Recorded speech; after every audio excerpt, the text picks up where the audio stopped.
ہے گائز السلام علیکم، اسمی محمد آفاق خان۔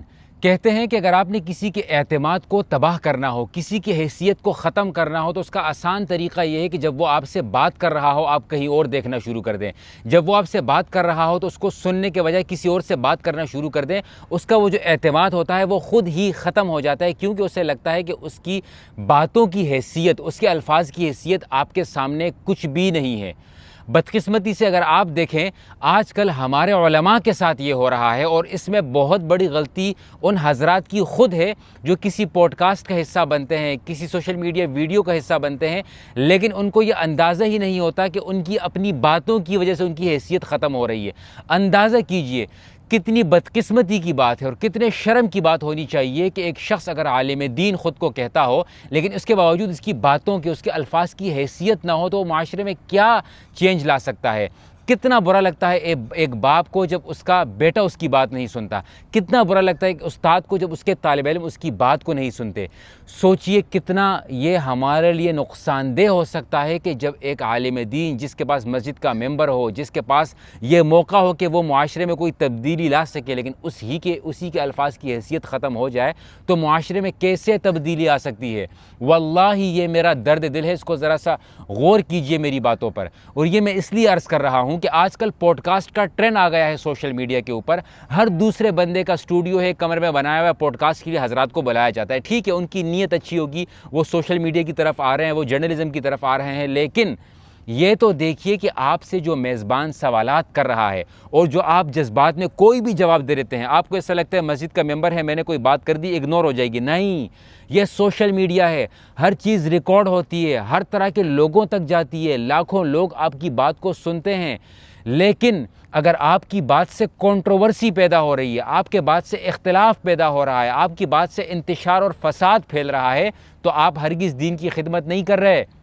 اور یہ جو میزبان ہوتے ہیں ان کو ایسا لگتا ہے کہ میں نے تو سوال کیا تھا، اگلے نے جواب دیا، اس کو گالیاں دو۔ لیکن آپ کے پلیٹ فارم سے انتشار پھیل رہا ہے، آپ کے پلیٹ فارم سے فساد پھیل رہا ہے، آپ کے پلیٹ فارم سے فرقہ واریت پھیل رہی ہے۔ آپ کیسے الاؤ کر سکتے ہیں اپنے پلیٹ فارم سے یہ تمام چیزوں کو؟ آپ کیوں ایڈٹ نہیں کرتے ان چیزوں کو؟ آپ کیوں ان چیزوں کو کاٹتے نہیں ہیں ان چیزوں سے؟ لیکن یہ اسی لیے ہوتا ہے کہ بھئی کسی سخت مزاج مولوی کو لے آؤ۔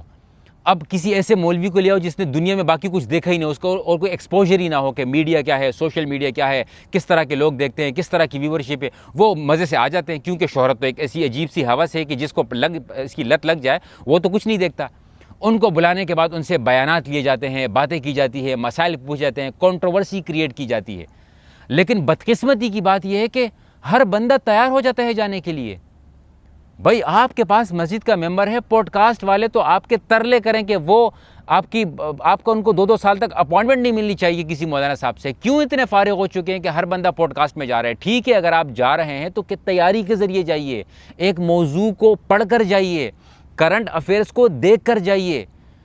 میں دوبارہ کہہ رہا ہوں کہ سوچئے، آپ نے 8 سال 10 سال 12 سال 20 سال آپ نے پڑھا، آپ کی ایک جرنی ہے، لیکن 2-3 کلپس کی وجہ سے آپ کے الفاظ کی حیثیت ختم ہو گئی، آپ کے مدرسے کی حیثیت ختم ہو گئی، تو کیا رہ گیا؟ آپ نے کیا اچیو کر لیا ایک پوڈ کاسٹ سے جا کر؟ تو اس کے لیے تھوڑا سا لمیٹڈ رہنا شروع کیجئے۔ وہاں جائیے جس کے انداز کا آپ کو پتا ہو کہ کس طرح کا شخص ہے، وہاں جائیے جس سے آپ کے جانے سے لوگوں کو فائدہ ہو، کوئی علم ان تک پہنچے، کوئی بڑے مسئلے میں اختلاف کو ختم کرنے کے لیے آپ جا سکتے ہیں، کوئی دلیل پیش کرنے کے لیے آپ جا سکتے ہیں۔ لیکن اگر آپ کو لگتا ہے کہ آپ اس کو مسجد کا ممبر سمجھیں گے اسٹوڈیو کو، اور آڈینس کو اپنے مقتدی سمجھیں گے، اور آپ کو لگتا ہے کہ آپ وہی جو ہے وہ اسی سٹائل میں بات کریں گے جس سٹائل میں مسجد میں ہوتی، تو بابا ایسا نہیں ہو سکتا۔ آپ سارے میرے سروں کے تاج، میں آپ کو سکھا نہیں رہا، لیکن سوشل میڈیا تو میں سکھا سکتا ہوں نا۔ مطلب اگر کوئی کرکٹر ہو، وہ 6 پہ 36 مار لے، وہ آ کے قرآن کی تلاوت تو نہیں کر سکتا؟ یا کوئی قاری ہو، بہترین قاری ہو، بہترین سے بہترین قاری ہو، اس کو آپ کرکٹ کے میدان میں لے کر آئیں گے؟ نہیں کر سکے۔ ہر بندے کا اپنا ایک میدان ہوتا ہے، ہر کسی سے سیکھنا چاہیے، ان چیزوں کو سیریس لینا چاہیے۔ لیکن اگر آپ ان کو سیکھنے کے بجائے، کیونکہ وہ شخص کامیاب ہوتا ہے عزیز دوستوں جس میں ہر وقت کچھ سیکھنے کی بھوک لگی رہتی ہے، لیکن اگر کوئی شخص سمجھے کہ میں مسجد کا امام بن گیا ہوں، بس میرے کو تو امامت ہی چاہیے تھی، اس کے علاوہ مجھے زندگی میں کچھ نہیں کرنا، وہ آگے کیسے بڑھ سکتے ہیں؟ وہ معاشرے میں کیسے بہتری لا سکتے ہیں؟ معاشرے میں بہتری لانے کے لیے آپ کو کرنٹ افیئرس کے بارے میں معلومات حاصل کرنی ہوں گی، میڈیا پہ کیسے بولنا ہے، کون سے کپڑے پہننے ہیں، کس لباس میں جانا ہے، کس انداز میں بات کرنی ہے، کون سے الفاظ کو چناؤ ہونا چاہیے، کس سوال کا جواب نہیں دینا ہے، کس سوال کا جواب دینا ہے، کس سوال کے جواب کو تفصیل کے ساتھ دینا ہے، کس سوال کے جواب کو صرف سرسری سے جواب دینا ہے۔ یہ تمام ایک ٹرکس ہوتی ہیں۔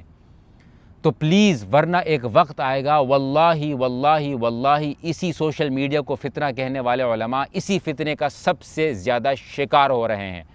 سن لیجئے میری بات کو، ایک وقت آئے گا اسی سوشل میڈیا پر سب معافیاں مانگتے پھریں گے، اسی سوشل میڈیا سے لوگوں کو دور کرنے کی باتیں کرتے ہوں گے، لیکن پھر بہت دیر ہو جائے گی۔ یہ میرا درد دل ہے، اور درد دل اس لیے کہ میں علماء کا کام گراؤنڈ پر دیکھ چکا ہوں، تو کیوں اس فتنے کا شکار ہو رہے ہیں؟ میں تمام علماء کرام کو نہیں کہہ رہا، آپ دیکھیے مفتی تقی عثمانی صاحب کو، ان کا ایک لفظ جو ہے وہ بریکنگ نیوز بن جاتی ہے، کیونکہ بولتے کم ہیں، اور جب بولتے ہیں تو تول کر بولتے ہیں۔ ان کو بھی اے آئی کے ذریعے کسی نے جو ہے وہ ڈی ٹریک کر دیا تھا۔ آپ مولانا فضل الرحمان صاحب کو اگر آپ نے دیکھنا ہو کہ ایک مولوی کی میڈیا ٹریننگ کیا ہوتی ہے، مولانا فضل الرحمان صاحب کو دیکھ لیجئے۔ بہت کم ان کی زبان پھسلتی ہے، بہت کم ان کی زبان سے کوئی کنٹروورسی کریٹ ہوتی ہے، حالانکہ ایک سیاسی شخصیت ہے، ایک سیاسی شخصیت کی تو ہر بات بریکنگ نیوز ہوتی ہے، لیکن اس کے باوجود آپ دیکھیں اس میں حکمت ہوتا ہے، اس میں الفاظ کا چناؤ ہوتا ہے، اس میں اعتدال ہوتا ہے، کہیں کہیں وہ جذباتی بھی ہوتے ہیں، تو جذباتی انداز بھی ان کا با اخلاق انداز ہوتا ہے۔ ٹھیک ہے، کبھی کبھی بہت ایکسٹریم چلے جاتے ہیں، وہ تو سیاست میں چلتا رہتا ہے، لیکن آپ ذرا ان چیزوں کو ذہن میں ڈالنا شروع کیجئے، اس کے بعد سوشل میڈیا پر آئیے، ورنہ اکیلے رہ جائیں گے، سوشل میڈیا کی جنگ بھی کوئی اور جیت جائے گا، اور ہم اس کو فتنہ فتنہ فتنہ کہتے کہتے خود اس کا شکار ہو جائیں گے، تو بہت دیر ہو جائے گی۔ بھائی کی بات پسند آئی ہو تو شیئر کیجئے گا، اگر برا لگا ہو تو معاف کیجئے گا۔ جزاکم اللہ خیراً۔ السلام